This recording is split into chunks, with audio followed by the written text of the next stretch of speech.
Okay, so ngayon pag-usapan natin ang favorite flex ng mga researchers, ang sample size. Ang sample size ko ay 500. Wow, sample size, no? Ang daming sasagot, ang daming respondents. Wow, impressive. Pero wait, let's slow down. First principle, larger samples reduce sampling error. Meaning, mas stable ang estimate mo. Mas malapit ang sample mean sa population mean. Parang ganito, kung titingin ka ng isang kutsara ng sabaw, baka maalat. Pero kung titikim ka ng buong bowl, mas accurate ang assessment mo. So, kumbaga, kung meron dyan 100 na grapes, ang tinikman mo tatlong grapes lang, tapos yung tatlong grapes nagkataon na maasim o baka akala mo maasim na lahat. Pero ang tinikman mo, 10 grapes out of the 100. So medyo sabi mo yung iba maasim, yung iba matamis, no? So second, larger samples increase statistical power. Power means mas may chance kang makita ang real effect kung meron talaga. Kasi ang small sample, baka hindi mo makita ang epekto kahit meron. Pero ang large sample, mas sensitive ang analysis mo. Kaya nga lang merong dangerous myth.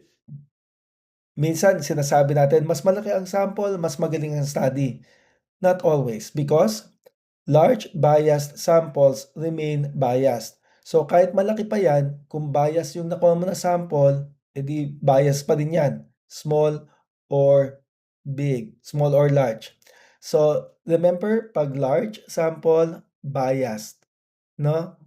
So possible yan na ang large biased samples mo remain biased.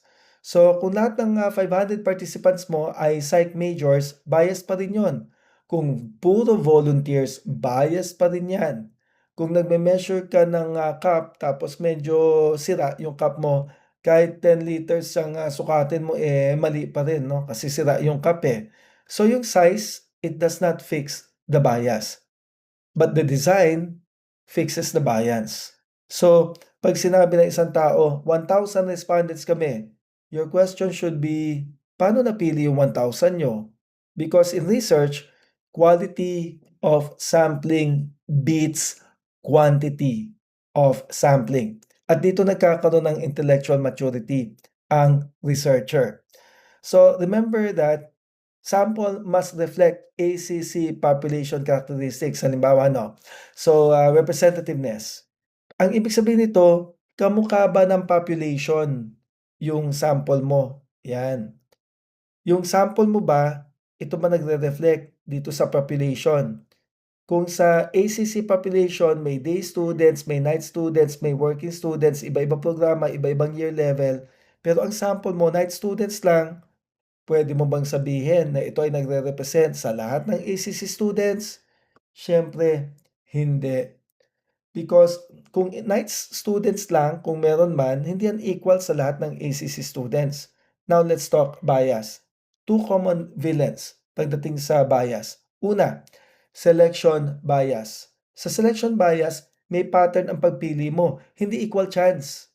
Halimbawa, pinili mo lang, o honor students lang ang pipiliin ko. Guess what? Syempre, mas mataas talaga ang grades nila.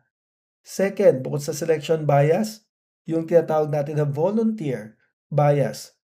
Sino ba mas madalas na mag-volunteer? Mas confident, mas motivated, mas may time, mas interested sa topic. Kung stress ang study mo, baka sumali lang yung hindi sobrang stress. So, ang ironic niyan. So, here is the golden rule. Representativeness determines generalizability. So, dapat itong sample mo is something that represents the population. Kung itong sample mo hindi nagre-represent nitong population, limitado ang conclusion mo. At hindi nakakabawas ng talino ang pagiging cautious. Mas professional pa nga. Good researchers don't exaggerate. Good researchers calibrate. So, next time na may magsabi, "Sir, valid po ito. Ang dami ko namang respondents." O sige, ang dami mong respondents. Pero yung respondents mo, representative ba yan ng population? So now, let's look at the following questions. Sample size and representativeness. Increasing the sample size mainly increases what? Pag pinalaki mo, ang sample size, ano talaga ang nag-i-increase? The one that increases is the statistical power. And ang isang malaking sample pero biased, 'no? Malaki nga pero biased, nathwe-threaten nito ang ano, ang dami mong kinuha pero ano lang siya, 'no, bias siya. Bias lang sa mga night, students ganyan, sa mga ganitong estudyante, sa ganitong level lang. So remember, it threatens the representativeness.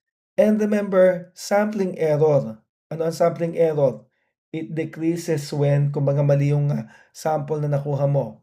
Mali ang sample na nakuha mo kapag ano, I mean, kumbaga yung sampling error, I'm sorry, yung sampling error mo bumabagsak kapag yung mali mo, okey, yung mali mo tungkol sa sample mo bumabagsak kapag tumataas ang iyong sample. So, mas mataas na sample, mas mababa ang sampling error. And that's the topic on sample size and representativeness.